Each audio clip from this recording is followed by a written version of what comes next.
Guys, magluluto tayo ng ampalaya with tomato sauce. So, meron na akong hot oil sa pan. Lagyan na lang natin ng garlic. Garlic or bawang, guys. Haluin na natin. Tapos, isunod na natin ang red onion. Hindi naman kailangan mag-brown. Basta pag naamoy nyo na ang ricado, nabango na. Pwede na ang tingnan. Lang lumabas ang oil kasi yun ang nagpapabango ng kain, ang oil ng oil ng onion. So lakasan na natin ang apoy para matapos. Nabango na guys, ilagay ko na ang ground beef na may konting baking soda yun guys. Ilagyan ko ng baking soda para make sure na walang amoy at saka kasi hindi ko pinigaan ang baka. Huwag yung pigaan kung maaari kasi mawawala ang sustansya. Pero lagyan yung baking soda to make sure na walang amoy.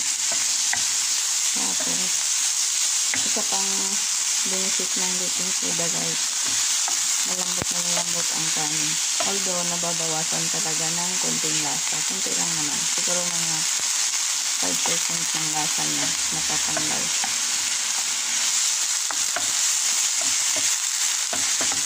Kaya ang amoy ng baka nababawasan din.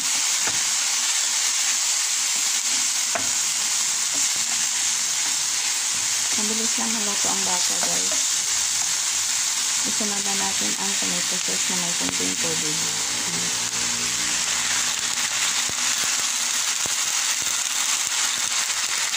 Delmonte tomato sauce yan guys.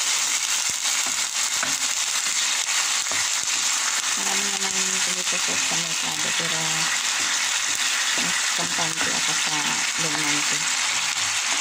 So isunod na natin ang meron akong nakatago na cream cheese guys na may kasamang chicken stock. Ang cream cheese kasi guys, pag nabuksan mo 1 week na, i-freezer mo na. Kundi aamagin talaga. So, yan. Hindi kasi nagluluto ng cream cheese na cheesecake dito. Bawal sa mga elderly. So, ang cream cheese dito, pinapalaman lang sa tinapay. So, minute na. Tago na natin sa freezer kasi para makapinabangan ka sa mga luto-luto. Sayang naman. Ito naman ang cream cheese. So, isunod na natin ang panimpla guys. Salt at saka magic sarap. Tapos, kunting ground black pepper. Mabilis lang maluto ang karning baka guys. Ang karning baka kahit may kunting dugo, pwede nang kainin yan. Pero mas safe talaga pag wala ng dugo. Tapos, so luto na yung karne natin.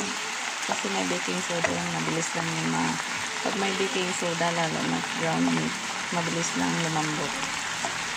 So, dahil may timpla na, ilagay na natin ang ampalaya.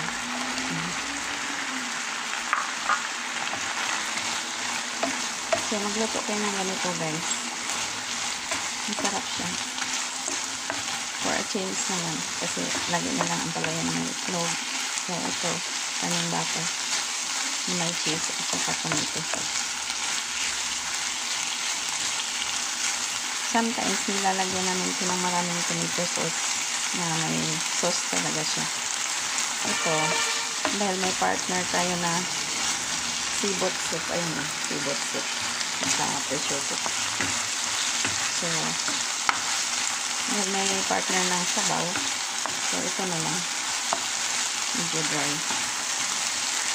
And that's it guys. Ganyan lang, patayin na. Kasi yung remaining heat ng pan, magluluto dyan sa ampalaya.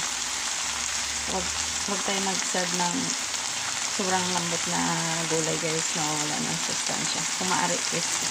So that's it guys. Patayin ko na ang apoy. Thank you so much for watching guys. I hope you will subscribe. Thank you. Love you.